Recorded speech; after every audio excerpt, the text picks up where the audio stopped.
Please नहीं। जब तुम मॉडल थी तो मॉडल की तरह रहना चाहिए, पीछे चलती नीचे चलती। तुमने भगवा वस्त्र धारण किया, त्रिपुंड पहना और सीधे रथ पे सवार हो गई। प्लीज नहीं। तो हम लोग पकड़ के उनको नंगा करके पीट रहे हैं, तो ये स्त्री थी, इसको पीटा नहीं जा सकता था। शर्म आनी चाहिए कि एक लड़की जो धर्म से जुड़ने के लिए आई थी, धर्म को जानने के लिए आई थी, सनातन संस्कृति को जानने के लिए आई थी, आपने उसे इस लायक भी नहीं छोड़ा कि वो पूरे कुंभ में रुक पाए। वो क्या सनातन धर्म अब इतना कमजोर हो गया है कि उसके साधु संत मॉडल का सहारा ले रहे हैं धर्म का प्रचार करने के लिए? पुण्य का तो नहीं पता, लेकिन ये जो आनंद स्वरूप जी है, इनको पाप जरूर इस चीज का लगेगा। तो देखो, ये सब खेल जो था वो फॉलोअर बढ़ाने का था, और उसने मिलियन फॉलोअर अपना कुंभ से बना ले गई है। उसकी माँ बोल रही है तो उसकी जनवरी में शादी है, फरवरी में शादी है। वो कह रही है कि हम इस मार्ग में आ गए। हमारे साथ शांभवी पीठाधीश्वर स्वामी आनंद स्वरूप जी महाराज हैं, जिनके बयान के बाद पूरा का पूरा माहौल गर्म हो गया। जो हर्षा है वो रोती हुई यहाँ से चली गई। महाराज जी हमारे साथ, महाराज जी से बात करेंगे पूरा मामला क्या है। महाराज जी स्वागत है, प्रणाम। नारायण। क्या मामला है, एक संत को जो है ऐसे क्यों बोलना पड़ गया? कि नहीं, ऐसे बोलना इसलिए पड़ गया कि कोई व्यक्ति, अभी वैसे ही तमाम संतों के ऊपर प्रश्न उठ रहे हैं, और ये फिल्म के मॉडल, एयर होस्ट, एंकर आ करके, जब तुम मॉडल थी तो मॉडल की तरह रहना चाहिए, पीछे चलती नीचे चलती। तुमने भगवा वस्त्र धारण किया, त्रिपुंड पहना और सीधे रथ पे सवार हो गई। लोग पूछ रहे हैं कब साध्वी बनी? बोली 2 साल से बने हैं। तो जब तुम साध्वी थी नहीं, तुम जानती थी कि इससे बड़ा हो सकता है, साध्वी क्यों बोली?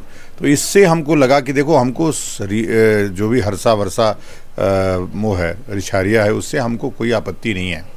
वो हमारी बहन है, हमारी बेटी है, इस तरह से। लेकिन जो साध्वी हर्षा रिछारिया थी, उससे हमको आपत्ति थी, और हमने उसका विरोध किया। हमारे कहना माना उसने, तो कपड़ा खोल दिया और अपना सादा वस्त्र पहन लिया। अच्छी बात है।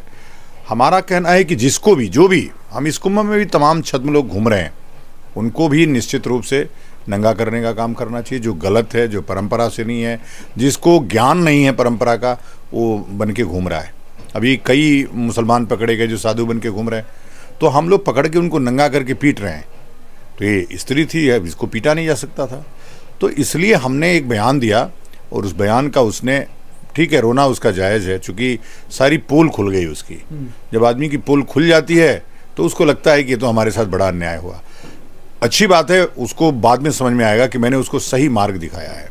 उसकी माँ बोल रही है तो उसकी जनवरी में शादी है, फरवरी में शादी है। वो कह रही है कि हम इस मार्ग में आ गए। तो ये सब फिल्मी डायलॉग जो थे, वो धर्म को आघात पहुंचाते हैं। हमको आघात लगा, कई संतों को आघात लगा। सब लोग नहीं बोल पाते हैं, हम मुखर रहते हैं अपने धर्म को बचाने के लिए। मैं तो रोज़ ही लड़ता हूँ, तो मुझे हर बिंदु पे देखना पड़ता है। ये मामला इतना हाईलाइटेड हो रहा था कि हमको आगे आना पड़ा। बाकी हमको न हर्षा से कोई दिक्कत है, न कैलासानंद जी महाराज से कोई दिक्कत है। कैलासानंद जी महाराज भी जब भी कोई गलत कदम उठाते हैं तो मैं उनका विरोध करता हूं, और जो भी गलत कदम उठाएगा मैं विरोध करूंगा, और जब भी गलत कदम उठाएगा तब भी विरोध करूंगा। मुझे कोई रोक नहीं सकता है, क्योंकि मेरे पास किसी अखाड़े का कोई पद है, ना मेरे पास किसी का कोई पद है कि मुझसे कोई छीन लेगा, मुझे कोई निकाल देगा। मेरे पास खोने के लिए कुछ नहीं है, बचाने के लिए मेरे पास सनातन धर्म है। मैं उसको बचा करके उसका प्रचार प्रसार, उसकी अच्छाइयाँ समाज में लाना चाहता हूँ। लोगों को लगेगा कल, क्या सनातन धर्म अब इतना कमज़ोर हो गया है कि उसके साधु संत मॉडल का सहारा ले रहे हैं धर्म का प्रचार करने के लिए? बिल्कुल बिल्कुल। कहीं ना कहीं ये एक प्रश्न उठ रहा था, और आम आदमी की तरफ से कहा जा रहा था कि देखिए, महाकुंभ में अब जो है आकर्षण बढ़ाने के लिए, लोगों को बुलाने के लिए इनको आकर्षण के तौर पे यूज किया जा रहा है। कुछ लोग कमेंट में भी ये कह रहे थे। महाराज जी, लेकिन क्या कोई अपना बैकग्राउंड छोड़ के, उसका जो बैकग्राउंड है, उसका जो इतिहास है, क्या वो साथ नहीं छोड़ेगा? अगर वो फिल्मी जगत से है, या मॉडलिंग से है, या एंकरिंग की दुनिया से है, तो क्या वो साध्वी नहीं बन सकता? क्या वो धर्म में आ नहीं सकता? क्या वो अपना रास्ता नहीं बदल सकता? आपने ऐसा कर दिया है, वो आपको अभिशापित भी करने की कोशिश कर रही है। देखो, हमारे यहाँ अंगुलीमाल डाकू का इतिहास है। ये अंगुलीमाल डाकू भी संत बना, संत वाल्मीकि बना। लेकिन यहाँ तो जो डाकू है वो संत दिखना चाहता है। डाकू का संत बनना बहुत अच्छी बात है, लेकिन डाकू का संत वेश धारण करना वो खराब है। हमारा विरोध उस बात का था।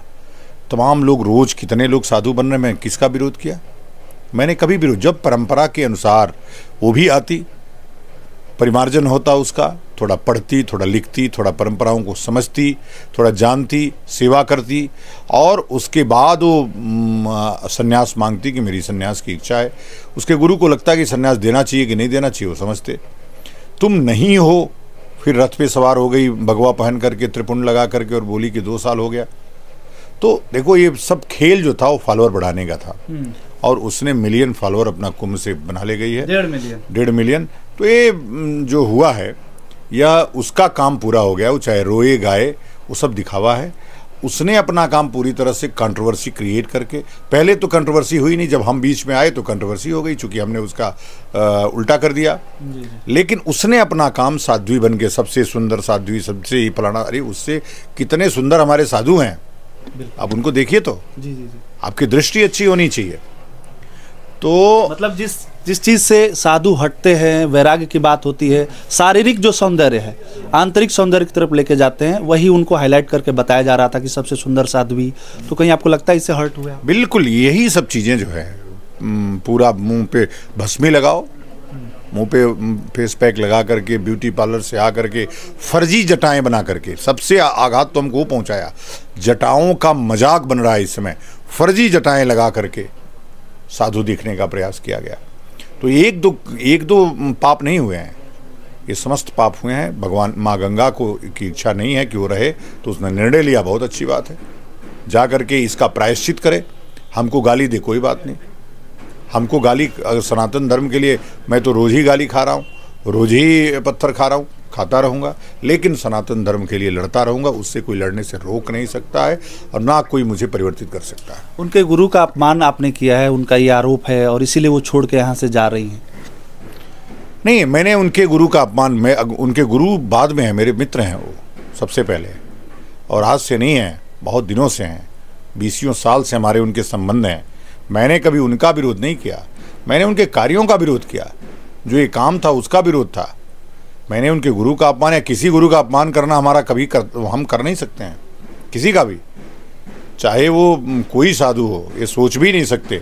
अगर यह बात आई है तो मैं निश्चित रूप से मैं कहूँगा कि खेद है मुझे। मेरे मन में अगर मैंने एक भी आरोप गलत लगाए हों तो वो आकर के उनको कहना चाहिए कि आपने ये गलत कह दिया। अब हर गलत आप करते रहिए, फिर भी मैं कुछ ना बोलूँ, कोई कुछ ना बोले, तो आपकी गलतियाँ बढ़ती जाएंगी। अगर मैंने टोका रोका आपको, तो आपके लिए अच्छा ही है। हम सब आचार्य पीठ को बहुत सर्वोच्च समझते हैं, उसको कमज़ोर नहीं होने दे सकते हैं। अगर कोई, हम सब मित्र हैं, अगर कोई गलती हमारे अंदर हो रही है तो उनको भी टोकना चाहिए कि अब ये गलत रास्ते, चूँकि मानवीय शरीर में, हम लोग मानव शरीर में होने से कुछ भी गलती हो सकती है। अगर गलती हो रही है उनको भी टोकना चाहिए। जी, एक अंतिम सवाल महाराज जी, क्या हर्षा अगर क्षमा मांगे, प्रायश्चित करें, तो उनको क्षमा किया जा सकता है? देखिए, हर्षा वापस अपने मूल वस्त्र में वापस आ चुकी है। जो गलती थी उसने वही हो गया, वो स्वीकार कर लिया।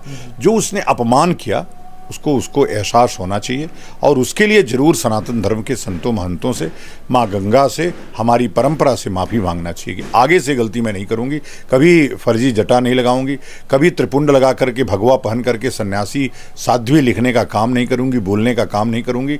तो निश्चित रूप से, और देखिए आज इस कली काल में उसको लग रहा है कि मैंने उसके साथ बुरा किया, लेकिन मुझे पता है कि मैंने उसके साथ अच्छा किया, कि उसको सही मार्ग पे ले आया, और सही मार्ग पर अंधकार से प्रकाश की तरफ ले आना यही गुरुओं का काम है। मैं उसको अंधकार से प्रकाश की तरफ ले आया हूँ, और उसको साधुवाद है उसके आगे जीवन के लिए। अगर वो फॉलोअर के लिए काम करती है तो मेरी शुभकामना है कि उसका 10 मिलियन फॉलोअर हो जाए इस कुंभ तक खत्म होते होते। एक सवाल, ये वीआईपी कल्चर को लेके काफ़ी जो है सवाल उठते रहे हैं, इस बार भी उठ रहे हैं। इसको लेके आप लोगों की तरफ से भी काफ़ी ज़्यादा एक कहीं डिस्कोर्स शुरू किया गया है। आप क्या प्रतिक्रिया है आपकी? वीआईपी कल्चर होना जरूरी है कि नहीं? नहीं, कहाँ वीआईपी कल्चर है? कहाँ पे वीआईपी कल्चर आपने देखा, वो बताइए ना। जैसे एप्पल के परिवार से कोई एक महिला आई हैं, आश्रम में रुकी हैं, तो उनके लिए वीआईपी व्यवस्था बनाई जा रही है। आम लोग को भी कुछ समस्याएं हो रही हैं शाही स्नान के। वो देखिए, उसने तो कोई अलग से व्यवस्था मांगा भी नहीं और कोई अलग से व्यवस्था दी भी नहीं गई।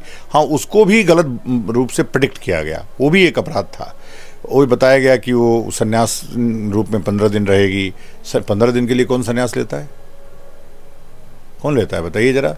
संन्यास तो एक आश्रम है जिसमें आप प्रवेश कर गए तो निकलने का मार्ग ही नहीं है, निकलने का मार्ग नहीं है।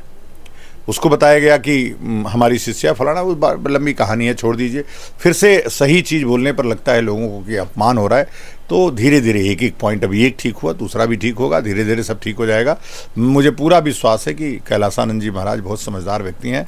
वो इन चीज़ों को समझेंगे और अपनी मान प्रतिष्ठा, जो आचार्य गद्दी की मान प्रतिष्ठा है, उस प्रतिष्ठा को बचाने का काम करेंगे। बहुत बहुत धन्यवाद महाराज जी। तो शांभवी पीठाधीश्वर स्वामी आनंद स्वरूप जी महाराज थे। बेबाक तरीके से सवालों के बेबाक जवाब आपने सुने। हर्षा रिशारिया एक मॉडल, एक एंकर जो आई थी महाकुंभ में और काफ़ी लाइमलाइट में थी। पूरे विश्व में मुझे लगता है कि नागा साधुओं से ज़्यादा उनकी चर्चा होने लगी थी, लेकिन अब वो रोते हुए यहाँ से गई हैं और कहीं ना कहीं स्वामी आनंद स्वरूप जी महाराज का नाम लेके, इनको कहें तो अभिशापित करते हुए यहाँ से गई हैं।